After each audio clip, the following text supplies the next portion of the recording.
नमस्कार दोस्तों, स्वागत है आप सभी का super coaching IAS by text book में। तो दोस्तों, भारत बदल रहा है। भारत अब सिर्फ एक डिफेंस इंपोर्टर नहीं रह गया है, बहुत तेजी से डिफेंस एक्सपोर्टर के रूप में भी उभर रहा है। और इसी बदलते हुए भारत में इंडिया ने यूएई एंड सऊदी अरेबिया के साथ एक ब्रह्मोस मिसाइल डील फाइनलाइज होने वाली है। लगभग आखिरी कुछ चरणों में ये डील है। और यूएई सऊदी अरेबिया की बात करें तो ब्रह्मोस के सिवा इन दोनों देशों ने आकाश मिसाइल के लिए भी इंटरेस्ट शो किया है और वो लेने का प्रयास कर रहे हैं। तो यहाँ पे न्यूज क्या है आप देख सकते हैं, इसको फाइनेंशियल एक्सप्रेस ने कवर किया है और उसी के आधार पे आज मैं आपके सामने ये न्यूज कवर करने वाला हूँ। तो दोस्तों, मिडल ईस्ट के जो कंट्रीज हैं वो एक डील फाइनलाइज करने वाले हैं इंडियन गवर्नमेंट के साथ, जिसके अंतर्गत वो इंडिया का सुपरसोनिक क्रूज मिसाइल ब्रह्मोस खरीदने वाले हैं। यूएई ने इंटरेस्ट शो किया ना सिर्फ ब्रह्मोस के लिए बल्कि आकाश के लिए भी। और वहीं सऊदी अरेबिया एंड यूएई अगर आप देखें तो उन्होंने ब्रह्मोस का न्यू जनरेशन एयर वेरिएंट के लिए काफी ज्यादा इंटरेस्ट शो किया है। यूएई ने normal BrahMos and BrahMos NG के लिए भी अपना इंटरेस्ट शो किया है। और जहां तक बात है इंडिया की, इंडिया ने ऑलरेडी ब्रह्मोस मिसाइल एक्सपोर्ट करना स्टार्ट कर दिया है और फिलीपींस जो कि एक आसियान देश है उसके पास तो ब्रह्मोस अब डिलीवर भी होने लगे हैं। तो अब सवाल उठता है, आखिरकार मिडिल ईस्ट भारत की ओर क्यों देख रहा है? मिडिल ईस्ट अगर आप देखें तो ऑलरेडी उनका बहुत ही क्लोज कोऑपरेशन है वेस्टर्न कंट्रीज के साथ when it comes to defence.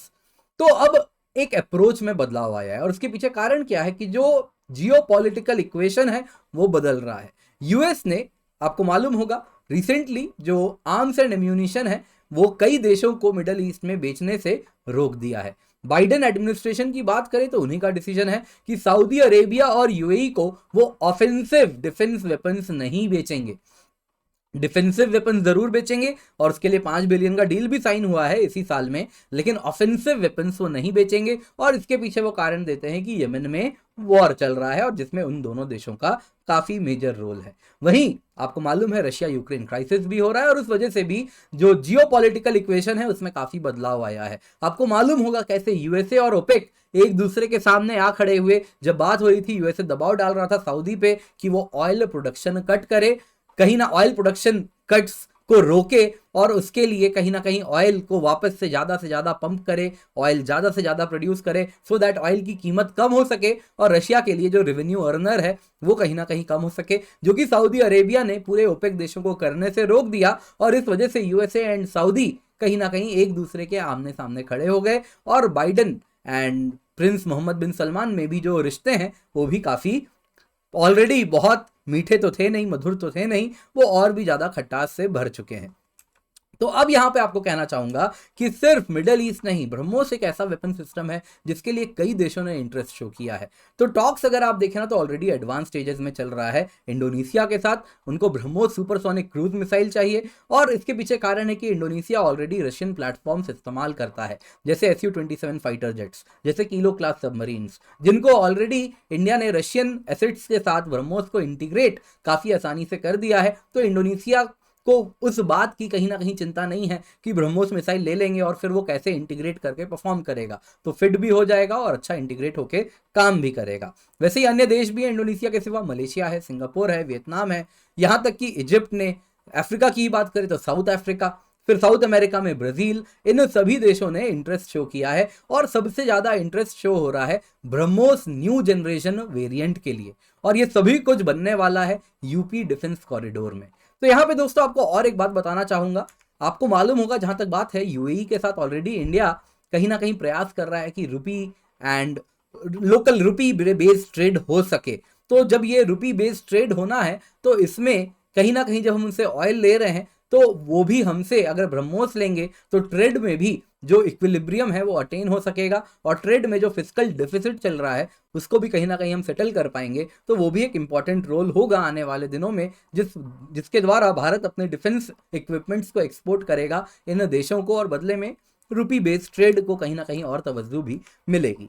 तो यहाँ पर दोस्तों एक सवाल उठता है, बहुत ज्यादा कंट्रीज जो इंटरेस्ट शो कर रहे हैं वो ब्रह्मोस एनजी के लिए कर रहे हैं, बार बार आप न्यूज में भी पढ़ेंगे। तो आप यहाँ पे तस्वीर में देख रहे हैं, ये है नॉर्मल ब्रह्मोस मिसाइल, आप देख रहे हैं काफी बड़ी है, उसके लगभग आधे वजन की है और आधे साइज की है। This is BrahMos new generation या next generation BrahMos NG, next generation, lighter, smaller, smarter एक वेपन मिसाइल है एंड ज़्यादा लिथैलिटी है, ज़्यादा फ्लेक्सिबिलिटी है। इसकी रेंज सेम एज दी बड़ा वाला नॉर्मल ब्रह्मोस 290 किलोमीटर है। स्पीड सेम एज दी बड़ा वाला नॉर्मल ब्रह्मोस मैक 3.5 यानी सुपरसोनिक है। इसके सिवा इस छोटा साइज है, इस वजह से इसकी कैपेबिलिटी है कि ये अलग अलग प्रकार के मिलिट्री प्लेटफॉर्म्स के साथ इंटीग्रेट किया जाया जा सकता है, एरियल, नेवल यानी कि प्लेन्स के साथ, सबमरीन्स के साथ। इसकी रादर अगर आपको कहें तो वर्सेटाइलिटी यही है कि अंडर वाटर कॉम्बैट ऑपरेशंस में बहुत ज़्यादा फायदेमंद होगा ब्रह्मोस एनजी, क्योंकि ये टॉर्पीडो ट्यूब के द्वारा भी लॉन्च किया जाया जा सकता है, वर्टिकल लॉन्च के में भी